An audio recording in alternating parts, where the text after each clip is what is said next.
Este último domingo de junio, por primera vez en nuestra historia, el gobierno hará una consulta popular en todo el país. Para preguntarle al pueblo si quiere una nueva constitución. Porque lo que está ahorita no nos gusta, porque hay mucha violencia, mucha pobreza, mucha corrupción, mucha exclusión en este modelo de desarrollo.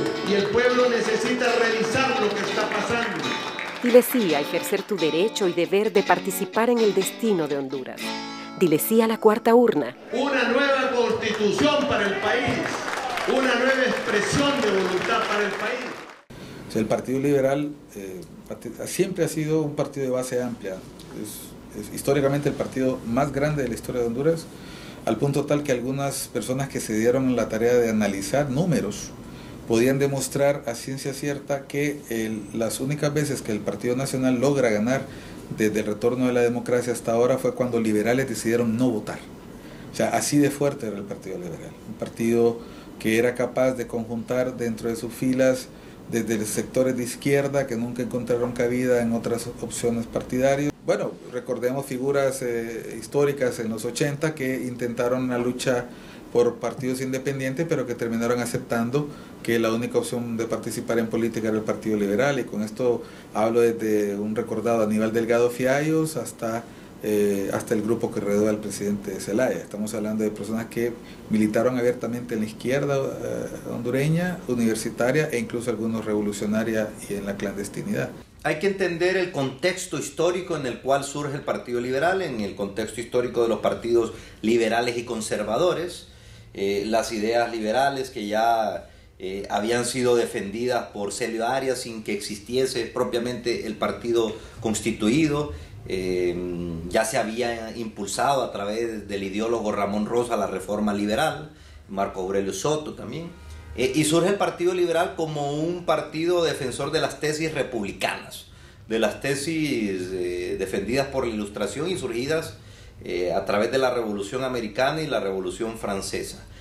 A partir de ahí, obviamente con las limitaciones el accionar político de nuestro país, las convulsiones internas, las guerras civiles, los derrocamientos constantes, imposibilitó que los partidos se consolidaran como instituciones.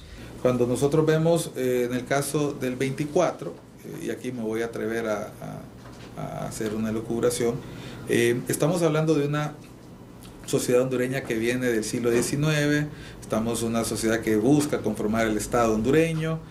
Todavía el país no se le puede llamar país realmente, eran regiones controladas por caudillos rurales, y había una resistencia permanente de esa ruralidad a someterse a los dictados de la modernidad que se quería crear, una lógica de un Estado que tiene ministerios, que tiene impuestos, que tiene fuerzas del orden.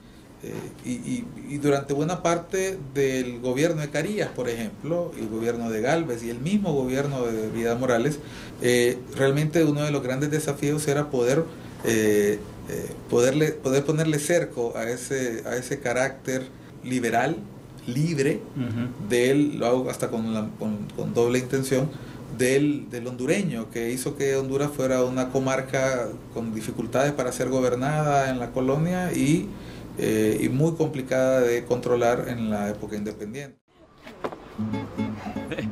¿Qué andas haciendo a esta hora por aquí hoy? Pues nos despacharon temprano hoy. Hola, padrino. Hola, mamá. Le mandé un regalito a mi papi. Sí, es necio usted, ¿verdad, diputado? Así fue como convencí a Carmen. Pues nada más me falta usted. No, cuidadito, cuidadito. Entonces, ¿nos vemos el día de la encuesta? No, eso es ilegal. No, hombre, don Moncho. El Congreso Nacional aprobó la Ley de Participación Ciudadana. Eso hace legal esta encuesta. Ilegales los que han venido violando la Constitución. Parecí también. Sí, don Moncho. El pueblo tiene derecho a opinar. Es parte de la democracia. Esto del 28, nadie lo para. El pueblo es el que manda. Ya ve, padrino, vamos a la encuesta. Usted solo tiene que decir sí o no. ¿Cuál es el miedo? ¿Quién dijo miedo? El 28 es la fecha, ¿verdad? ¡Le quedó chiquita! Por una Asamblea Nacional Constituyente para una nueva Constitución.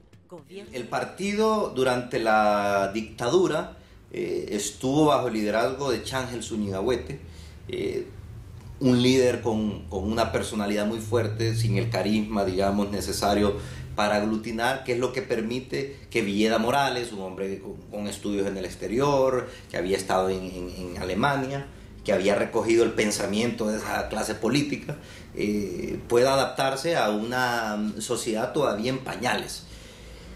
Si bien es cierto, existieron diferencias entre Villeda Morales y Modesto Rodas Alvarado, también es cierto que llegaron a acuerdos trascendentales, más allá de los intereses particulares, de visiones distintas, encontradas, y no veo una pugna tan marcada en ese momento entre Modesto Rodas y Villeda Morales como sí existió después entre la izquierda democrática, impulsada por los hermanos Reina, y el sector, digamos, más progresista y de izquierda del partido, con el movimiento liberal rodista. Ahí sí, después de la consolidación del régimen de Carías Andino, viene un periodo, digamos, que yo llamaría la época dorada de la democracia en nuestro país, que es la década del 50, sobre todo en el contexto de aquella época.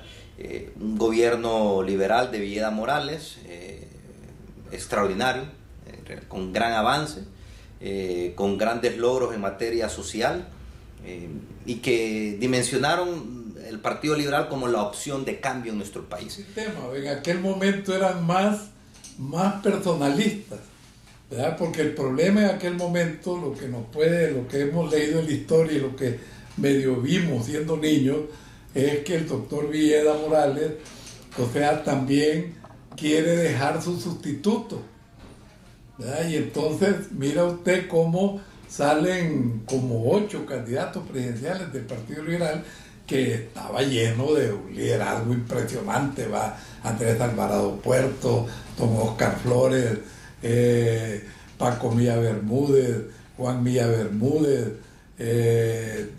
bueno, habían tantos líderes sobresalientes del partido en aquel momento, y surgen, ¿verdad? Y se rumoraba de que esos líderes eran apoyados por el doctor Villeda, que quería a uno de ellos que lo sustituyera, ¿verdad? Que lo sustituyera. Sin embargo, el doctor Rodas Alvarado enarbola la bandera del nuevo león del liberalismo, que es lo que hace Modesto en este momento, el doctor Modesto Rodas Alvarado.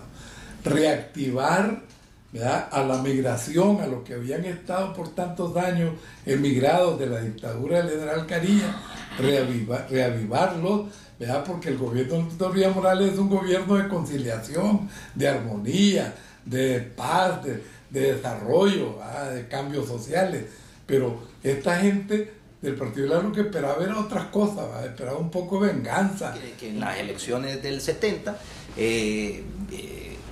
Modesto Rodas llama a no votar por Jorge Hueso Arias. Es decir, ya ahí sí había un conflicto, claro. Me van a decir que en el 63 el golpe no fue contra Villeda Morales, sino fue contra Modesto Rodas por acuerdos entre Villeda Morales, intereses de la oligarquía, intereses norteamericanos, pero no había, digamos, esa magnitud de división. Luego sí hay una división. Es una izquierda democrática. En el 67 el Partido Liberal, impulsado por Carlos Roberto Reina, se declara con una ideología de izquierda, y eso pues genera una división con el sector más conservador, progresista pero conservador, de Modesto Rodas Alvarado. Eso nos llevó a una derrota. Perdemos las elecciones con un gran candidato como lo era Jorge Hueso Arias, y eso impide que el partido se alce con esa victoria, que probablemente hubiera permitido un gobierno mucho más estable que el de Monchito Cruz. Sin embargo, esas divisiones, a pesar de la existencia de las mismas, nos llevaron 10 años después al retorno de la democracia, y fuimos exitosos electoralmente. El liberalismo siempre tuvo un amplio espectro. Había una línea más de izquierda, progresista, había una línea de derecha, pero al final ambas convergían en un solo punto, y eso es lo que aglutinaba a las grandes mayorías. Por eso era un partido eminentemente mayoritario, un partido que aglutinaba diferentes luchas sociales, como la del 54. Eso es lo que va generando que el partido aglutine a una gran cantidad de simpatizantes y militantes. No obstante, en el 2009 se fracciona y esa ala progresista más de izquierda queda de un lado y el partido se divide, ¿no? Vemos en la historia reciente democrática del país la lucha que llevó a la famosa opción B, que violaba la Constitución, pero que en la sede de las Fuerzas Armadas se pusieron de acuerdo y llevaron a esa famosa fórmula B, que era inconstitucional, pero es producto de una crisis interna. Y tengo la impresión de que como esto no era, muchas de las cosas no son ciertas que las dijo, se las marcaron y pegaron, tuvieron impacto en la opinión pública, ¿verdad? Pero la realidad es que Modesto era un hombre diferente, era un hombre también sociable, era diferente, distinto, a tal grado que cuando muere, que para mí nadie lo hubiera parado nuevamente de el candidato y el presidente de la República.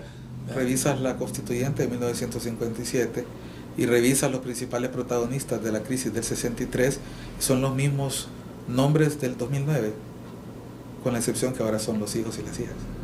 O sea, un Villeda Morales, que era presidente, un Mauricio Villeda, que en este momento se encuentra del lado micheletista, pero tienes al otro lado a la hija del león del liberalismo, del caudillo Rodas, la tienes de canciller de gobierno y en aquel momento candidato, entre comillas, golpeado. Y en Arturo Corrales estaba como protagonista en 2009 y Hernán Corrales Padilla era ministro de Educación.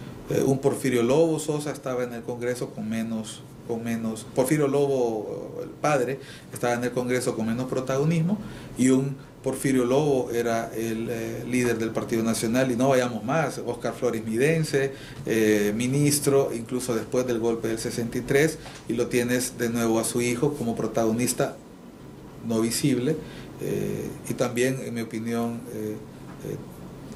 tratado con injusticia histórica, porque la gente siempre quiere ver villanos en las historias y busca a la persona que le pueda resultar menos simpática, pero no es ese el rol que jugó Flores en la crisis del 2009, por ejemplo, ¿no? Marta Lorena Alvarado, Andrés Alvarado Puerto, es impresionante la cantidad de hijos, sobrinos e incluso nietos de personajes del 57 que aparecen de nuevo en el 2009 y nuevamente en una crisis y nuevamente en un golpe, y las características del golpe del 63 indica que posiblemente tuvo las mismas características del golpe del 2009 entre liberales.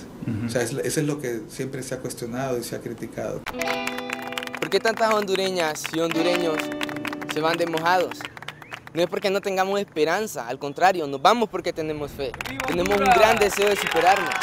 Tenemos ganas de tener un salario digno, educación de calidad y libertad de expresión.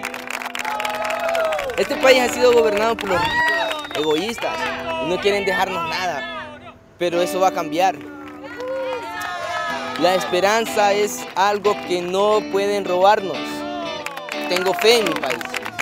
Tengo esa esperanza que va a ser ese lugar lindo donde queremos vivir con mi familia.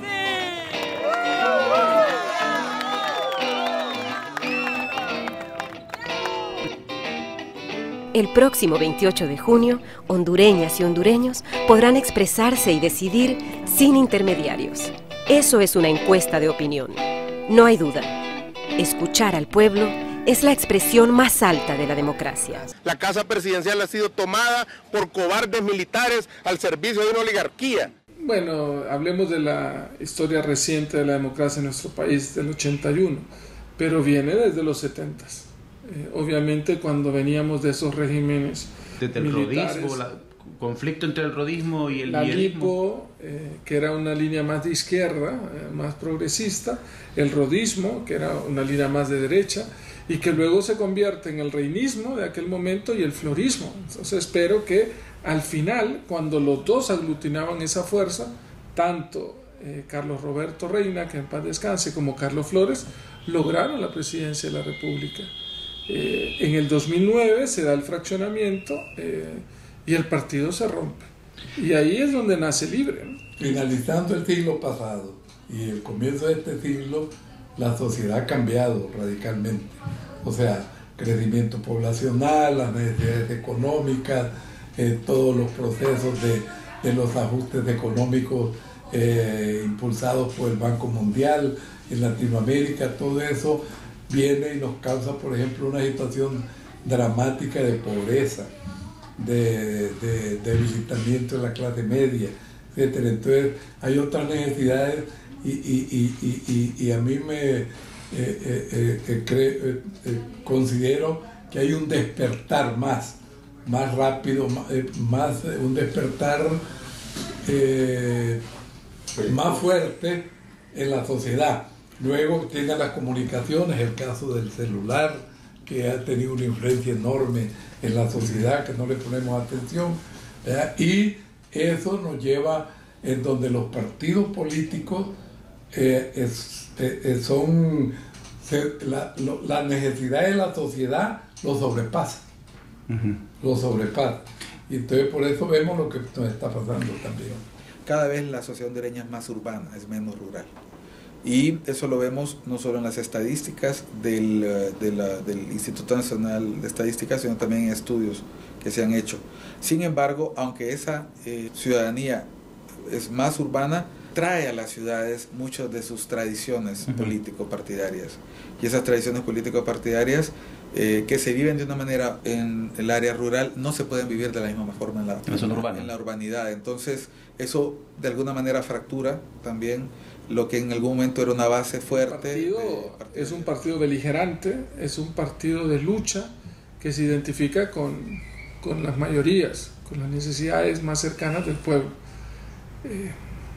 En los últimos años obviamente hemos perdido esa identidad, nos hemos separado del pueblo y ha pasado factura, obviamente, pero en la historia reciente, y lo vemos en los periodos, el Partido Liberal ha sido un partido que ha luchado contra las dictaduras, que desde la oposición ha mantenido una férrea lucha en contra de regímenes militares autoritarios.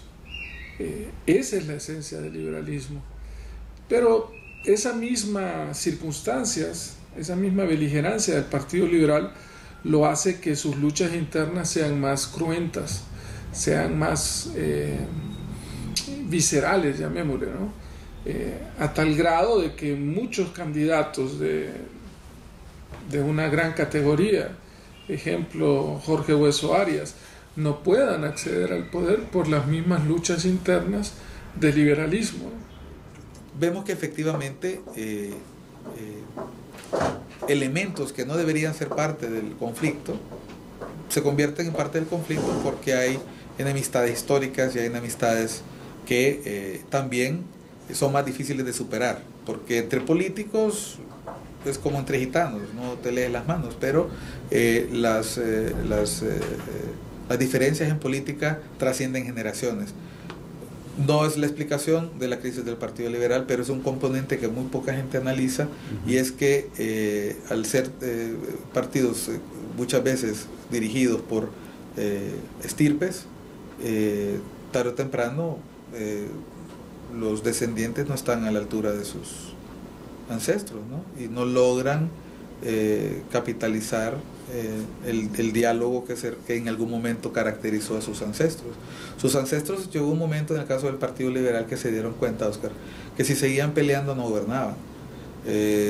La dictadura de Carías fue y luego el gobierno militar de Osvaldo López Arellano fueron una dura lección. Yo podría hacer incluso el parangón con lo que pasa con la concertación en Chile. O sea, en la concertación en Chile, la dictadura de Pinochet fue un trago muy amargo, y el recuerdo de esa dictadura es capaz de hacer que los democristianos y los socialistas se junten en un solo partido, ¿no? Aquí pasaba lo mismo. Las voces que antes se podían atacar no querían volver a vivir la llanura, la terrible llanura del poder en manos de los nacionalistas, que sumando las dos los dos gobiernos, el gobierno de Osvaldo López con una nominación, una preeminencia nacionalista, y el gobierno de Carías, de Galvez, estamos hablando fácil de 40 y tantos años, ¿no? Entonces, eso, tú creces con esas historias en la familia. Entonces, el incentivo es, si no nos unimos, vuelven los nacionalistas. Si no nos unimos, vuelven los nacionalistas. Y era un incentivo poderoso, al tal extremo que vimos cómo se había convertido en una lógica prácticamente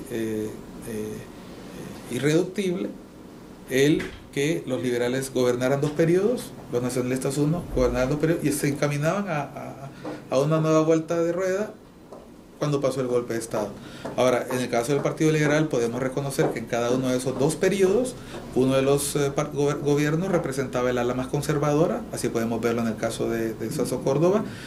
Azcona de una u otra manera representaba la disidencia, la voz emergente, los nuevos liderazgos. Llega Callejas con una visión reformista, se opone al antiguo zuniguismo. Viene luego el gobierno del doctor Reina, representa esa visión progresista del Partido Liberal, pero luego el péndulo se mueve un poco a la derecha, centro derecha, con el rodismo, paradójicamente el rodismo de Carlos Flores. Vuelven los nacionalistas también con un candidato de corte paulinista, que es como la visión reformista anticachureca del Partido Liberal, del Partido Nacional, y luego vuelves con el candidato Mel, que representaría esa visión centro-izquierda, y venía Elvin Santos, y venía el péndulo hacia la derecha, y eso se trunca porque no hubo la capacidad de, vamos a ver, se introdujeron elementos nuevos en la crisis. Que las crisis de los partidos dentro del Partido Liberal, como tú bien has dicho, han generado otros partidos. La primera genera al Partido Nacional de una crisis del Partido Liberal. Y recientemente el Partido Libre nace de una crisis interna también del Partido Liberal. Hay una evidente crisis del mismo modelo de producción que durante mucho tiempo sustentó la base de apoyo del Partido Liberal, que en mi opinión está reformulándose, y lo vemos en la última elección. No es casual que sea en la franja norte del país, donde siempre fue fuerte el Partido Liberal y donde siempre hubo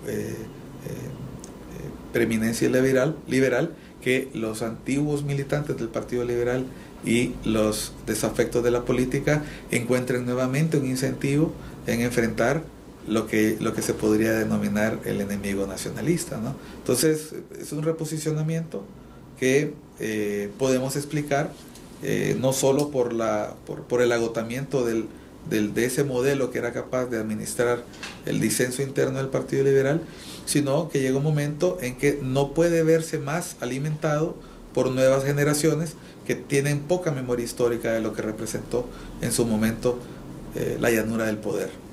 Será esa llanura del poder la que eventualmente haga que la unidad pueda volver a surgir, y lo vimos en la última elección. La alianza solo es factible ante la lógica de los nacionalistas se quedan, y funciona de tal manera porque la tradición oral transmite de hecho, nosotros volvimos a escuchar la expresión cachureco, se volvió a hablar de Carías. Porque ha sido el partido que ha luchado en contra de la dictadura, luchó contra la dictadura de Carías, los regímenes militares de los años 70. El partido siempre ha estado. Entonces, el ser partícipe de un golpe de Estado, aún liberal, obviamente también trastoca o llega al sentimiento de liberal de una forma ideológica, aun y cuando venía de una pretensión personal también de quien era presidente en ese momento. Entonces, todo eso nos lleva a los pleitos personales, ¿verdad? A los pleitos personales. Por ejemplo, usted tiene el presidente del Congreso, era don Roberto Micheletti, el presidente de la República era Mel Zelaya, ¿verdad? Si ustedes se acuerdan, hay un momento en Latinoamérica había una corriente muy fuerte de apoyar económicamente a los partidos políticos para fortalecerlos institucionalmente, que estaban debilitados, ¿verdad? Y en eso hay estudios muy serios en el PNUD, en donde los hicimos los 5 partidos de Honduras, ¿verdad? Estando ahí la UD, el Pino, la Democracia Cristiana, Partido Nacional y Partido Liberal, ¿verdad? En donde entonces había esa corriente, y desde aquel momento nosotros quisimos lograr que el Congreso aprobara una cantidad de dinero para cada partido, para fortalecerlo institucionalmente, porque estábamos debilitados. Había que ver todo el proceso que estaba pasando en América del Sur, o sea, en donde los partidos históricos estaban saliendo de la contienda. Mire usted el MNR en Bolivia, mire usted el caso de los adecos en Venezuela, los copellanos en Venezuela, mire el problema de Lapra en el Perú, para mencionarle solo eso. Entonces, habían estudios fuertes, serios, del debilitamiento institucional. Entonces se había acordado, y ya lo estuvieron haciendo otros países, incluyendo Panamá, en donde el gobierno, el Estado, le daba una cantidad de dinero a cada partido, pero controlado, ¿verdad? Y con porcentajes marcados, tanto por ciento para que tenga oficinas en todos los municipios, tanto por ciento para sus oficinas departamentales, tanto por ciento para la formación de sus cuadros políticos, tanto por ciento para la formación de sus cuadros que van a ir al gobierno si gana elecciones. Todo eso. Y viene Roberto Vicente y pasa el proyecto en el Congreso. Y Mel se opone rotundamente porque Mel ya iba en su línea. Entonces, Mel le convenía que estuviera debilitado el partido, no que se fortaleciera. Y acuérdense de los choques por la televisión, ¿qué es lo que no se dijeron? ¿Qué es lo que no se dijeron? Yo llamé varias veces a Patricia Roda para decirle que como presidente del Central interviniera y parara la situación, porque estábamos hablando de dos liberales y de la misma corriente política interna. Los dos habían salido de la corriente melista, ¿verdad? Sin embargo, entraron en ese choque. Todo eso aviva el problema, el rencor entre ellos, y acelera más el proyecto que tenía Mel, ¿verdad? Que conste que el proyecto de Mel también es parte porque cuando lo plantea originalmente, lo plantea muy bien. Y si se revisaran las declaraciones del presidente Mel en aquel momento, va a ver usted que son planteadas muy inteligentemente, porque él plantea poner una cuarta urna en las elecciones nacionales en noviembre, que en esa cuarta urna se votara si quería el pueblo una reelección, una constituyente, creo que era, ¿no? En tanto el Partido Liberal sea capaz de experimentar la llanura, va a haber un incentivo de unidad. En tanto el Partido Liberal sepa administrar la derrota y cogobernar, va a ser mucho más difícil poder encontrar un incentivo para crecer. O sea, yo lo que estoy diciendo es que en el actual esquema hay un sector del Partido Liberal que considera que no deben prescindir de espacios donde ellos puedan ejercer influencia. A veces las autoridades en ese rol mesiánico olvidan que pertenecen a instituciones que tienen historia, y esas instituciones tienen genes, y la cultura política no se cambia en 4 años. Y uno de los desafíos del Partido Liberal es precisamente el relevo generacional. Hay alguna gente que se enoja cuando uno habla de estas cosas en los programas de televisión. Hay personajes que llaman a las redes sociales y dicen: díganle a esos analistas que dejen de hablar del pasado. Pero es que si no entiendes el pasado, ¿cómo vas a comprender el presente? Yo siempre le decía a la gente: cuidado con esta crisis del Partido Liberal. La última vez que el Partido Liberal tuvo una crisis similar, tardó 19 años en volver al poder. O sea, 1963 hasta 1980, 81, 18 años. O sea, yo veo muchos paralelismos, ¿no? O sea, la animosidad que existe entre los bandos.